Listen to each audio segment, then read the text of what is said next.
నువ్వు జపాన్తో కంపేర్ చేసుకో. Japan GDP ఎంత? 12 కోట్ల జనాభాకి $4 ట్రిలియన్ ఎక్కడికో ఉంది. కానీ భారతదేశం జీడిపి ఎంత?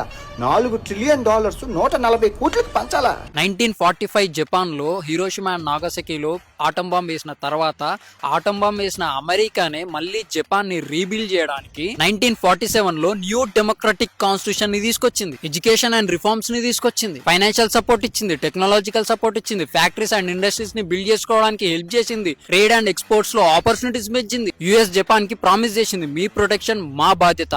అంటే ఆర్మీకి ఖర్చు లేదు. వాళ్ళు only economy, education and innovation లోనే ఫోకస్ చేయడానికి యుఎస్ అన్ని విధాలుగా సాయం చేసింది. జపాన్ ఎదగడానికి కారణం అమెరికా ప్లస్ జపాన్. ఇక మన దేశానికి వద్దాం. 1947 లో స్వాతంత్రం సాధించుకున్నాం. వివిధ కులాలు, మతాలు, భాషలు, సంస్కృతులు ఉన్నా గానీ ఆ రోజు 30 కోట్ల మంది, ఈ రోజు 140 కోట్ల మంది డిసిప్లిన్ గానే పెట్టినాం. ఈ రోజు తిరుగుబాటు వచ్చి సైనిక పాలన మాత్రం తీసుకురాలి. మన దేశాన్ని 38 ఇయర్స్ ఒక్క ఫ్యామిలీ రూల్ చేసిన, 78 ఇయర్స్ ఆఫ్ ఇండిపెండెన్స్ లో 64 ఇయర్స్ ఒక్క పార్టీ రూల్ చేసిన, సోషలిస్ట్ ఐడియాలజీతో 1990 కన్నా ముందు క్లోజ్డ్ ఎకానమీ ఉన్న, ఇంపోర్ట్స్ మీద అధిక టారిఫ్స్ పెట్టిన, లైసెన్స్ పెట్టి ఫారెన్ ఇన్వెస్ట్మెంట్ ని లిమిట్ చేసిన, లైసెన్స్ రాజ్యంగా నడిచిన, major industries like steel, telecom, mining మీద స్టేట్ కంట్రోల్ ఉన్న, ప్రతి వ్యాపారంలో ఏలు పెట్టడానికి ప్రభుత్వం ఎప్పుడు జోక్యం చేసుకున్నా, అరే 97% సర్జ్ ట్యాక్స్ పెడితే 2 lakhs కన్నా ఎక్కువ ఇన్కమ్ ఉన్న వాళ్ళకి 97% ట్యాక్స్ విధిస్తే ఎవడైనా వ్యాపారం చేయాలనుకుంటారా అండి? 1991 లో మనకి ఎకనామిక్ క్రైసిస్ వచ్చి IMF ని కన్సల్ట్ అయిన తర్వాత క్యాపిటలిజం ని ఎంకరేజ్ చేసినాం.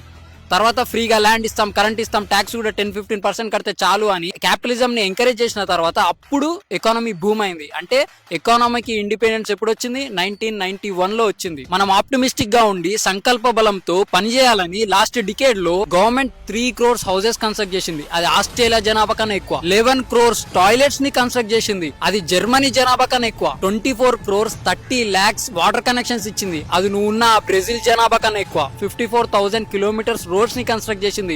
అది 1.5 times diameter to the earth. And every year 10,000 kilometers roads ని కన్స్ట్రక్ట్ చేస్తుంది. World Economic Forum CEO and president Borge Brende, Indian economy doing incredibly well.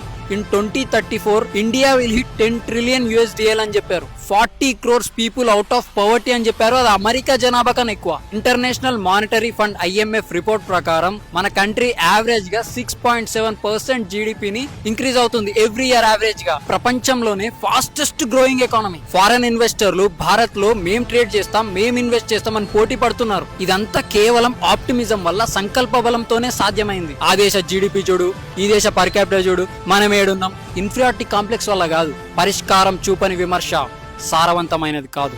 Bharat మాతాకి జై.